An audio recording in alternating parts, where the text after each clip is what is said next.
ഇന്ന് നമുക്ക് അരിമുറുക്ക് എങ്ങനെയാണ് തയ്യാറാക്കുന്നതെന്ന് നോക്കാം. ഇതിന് മുള്ളുമുറുക്കെന്നും പറയും. ഓണത്തിനൊക്കെ വീടുകളിൽ ഒരുപാട് ഉണ്ടാക്കി വെക്കുന്നതാണ്. നമുക്കിവിടെ ചെറിയ അളവിൽ ഉണ്ടാക്കുന്നതുകൊണ്ട് ഇത് വളരെ എളുപ്പമാണ്. അപ്പോൾ ഇതെങ്ങനെയാണ് തയ്യാറാക്കുന്നതെന്ന് നോക്കാം. ആദ്യം 2 കപ്പ് അരിപ്പൊടി ഒരു ബൗളിലേക്ക് ഇട്ട് കൊടുക്കാം. ഞാനിവിടെ റെഡിമെയ്ഡ് ഇടിയപ്പപ്പൊടിയാണ് എടുത്തിരിക്കുന്നത്. മെഷറിംഗ് കപ്പിന്റെ സൈസ് 250 ml ആണ്.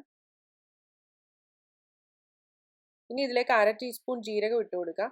1 ടീസ്പൂൺ കറുത്ത എള്ള് ഇട്ട് കൊടുക്കാം. ഇനി ഇതിലേക്ക് 1 ടീസ്പൂൺ മുളക് പൊടി ചേർത്ത് കൊടുക്കാം.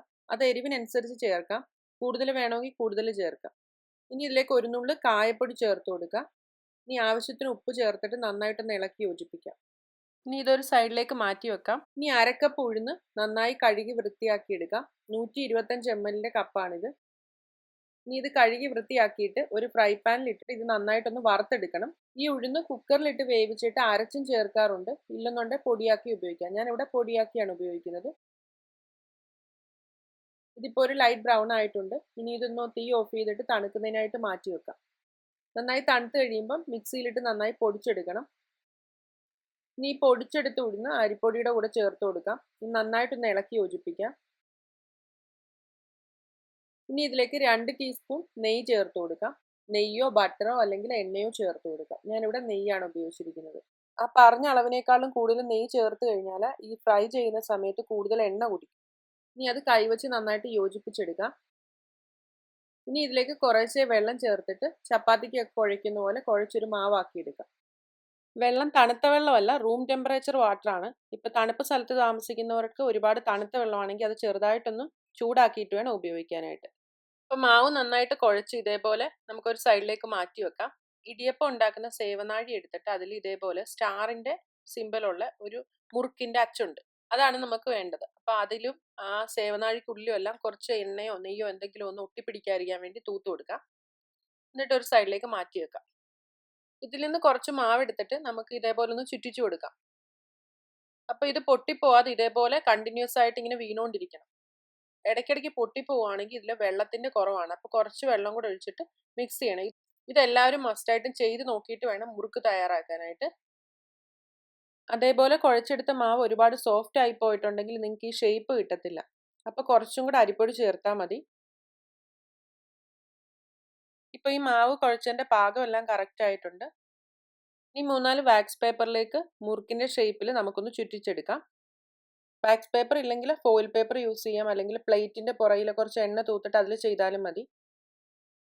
അതിൻ്റെ എൻഡ് പാർട്ട് വിട്ടുപോകാതിരിക്കാനായിട്ട് ഇതേപോലെ ഒന്ന് ഒട്ടിച്ചു കൊടുക്കണം. എല്ലാം ഇതേപോലെ നമുക്ക് ചുറ്റിച്ചെടുക്കാം. എന്നിട്ട് ഇത് അടച്ചു വെക്കണം, ഇല്ലെങ്കിൽ അതിൻ്റെ മുകൾ ഭാഗം അങ്ങ് ഉണങ്ങിപ്പോവും.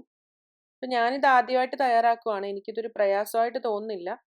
ഇപ്പം നാട്ടിലെ അമ്മമാരൊക്കെ ചെയ്യുന്ന കൂട്ട് നമ്മളൊരു വലിയ ക്വാണ്ടിറ്റിയിലല്ല ചെയ്യുന്നത്, ചെറിയൊരളവിൽ ചെയ്യുന്നതുകൊണ്ട് ഒരു വലിയ പ്രയാസമായിട്ട് തോന്നത്തില്ല.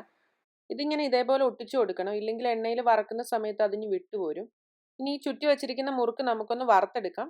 ഇനി ഒരു വലിയ പാത്രത്തിലേക്ക് ഇത് വറക്കാൻ ആവശ്യത്തിന് എണ്ണ ഒഴിച്ചു കൊടുക്കാം. എണ്ണ ചൂടായെന്ന് അറിയുന്നതിനായിട്ട് ഒരു ചെറിയ പീസ് ഇട്ട് കൊടുക്കാം. എണ്ണ നന്നായിട്ട് ചൂടായിട്ടുണ്ട്. ആ എണ്ണയുടെ ചൂടൊന്ന് ക്രമീകരിക്കുന്നതിനായിട്ട് തവി വെച്ചൊന്ന് ഇളക്കി കൊടുക്കാം. ഇനി ഒരു ചട്ടുകം വെച്ചിട്ട് ഓരോ മുറുക്കായിട്ട് നമുക്ക് ഇതിലേക്ക് പതിയെ ഇട്ടൊന്ന് വറുത്തെടുക്കാം. മുറുക്കിടുന്ന സമയത്ത് അത് പെട്ടെന്ന് നന്നായിട്ട് കുമിളകളെല്ലാം വരും.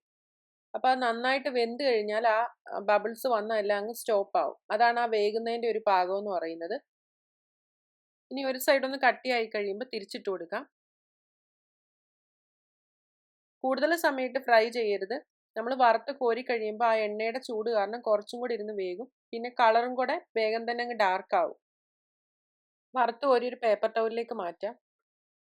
നമ്മൾ കളർ കിട്ടാൻ വേണ്ടിയിട്ട് കൂടുതൽ സമയത്ത് ഫ്രൈ ചെയ്യരുത്. കാരണം ഇത് വറുത്ത് കോരിയ ചൂടിലിരുന്നിട്ട് കുറച്ച് സമയം കൂടെ വേകുകയും ചെയ്യും.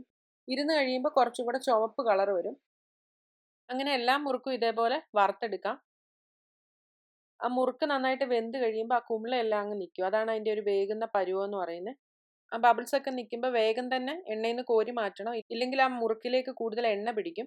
ഈ ഒരു അളവിൽ ചെറുതും വലുതുമായിട്ട് 20-25 മുറുക്കുകൾ നമുക്ക് തയ്യാറാക്കാം. ഇതേപോലെ കുറച്ചു നേരം കഴിയുമ്പോൾ ഇതിൻ്റെ കളറെല്ലാം ഇതേപോലെ ചുമന്ന നിറത്തിൽ വരും. മുളക് പൊടി ചേർക്കാതെ ഉണ്ടാക്കാം, അത് അവരവരുടെ ഇഷ്ടം പോലെ. അപ്പോൾ മുളക് പൊടി ചേർത്തുകൊണ്ടാണ് ഈ കളർ വന്നത്. മുളക് പൊടി ചേർത്തില്ലെങ്കിൽ ഒരു ലൈറ്റ് യെല്ലോ കളറിലാണ് ഇരിക്കുന്നത്. ചൂടാറി കഴിയുമ്പോൾ ഒരു എയർ ടൈറ്റ് കണ്ടെയ്നറിലിട്ട് അടച്ച് സൂക്ഷിച്ച് വെച്ചാൽ മതി. ഈ റെസിപ്പി എല്ലാവരും ഒന്ന് ട്രൈ ചെയ്ത് നോക്കുക. എല്ലാവർക്കും ഇഷ്ടപ്പെടും. നല്ല സോഫ്റ്റ് ആയിട്ടുള്ള ക്രഞ്ചി മുറുക്കാണ്. അപ്പം നിങ്ങളുടെ ഫാമിലിക്കും ഫ്രണ്ട്സിനും ഒക്കെ ഇതിൻ്റെ ലിങ്ക് വാട്സപ്പിലും ഫേസ്ബുക്കിലും ഒക്കെ അയച്ചു കൊടുക്കുക. എന്നിട്ട് ഇത് ട്രൈ ചെയ്ത് നോക്കിയിട്ട് അഭിപ്രായം അറിയിക്കണം.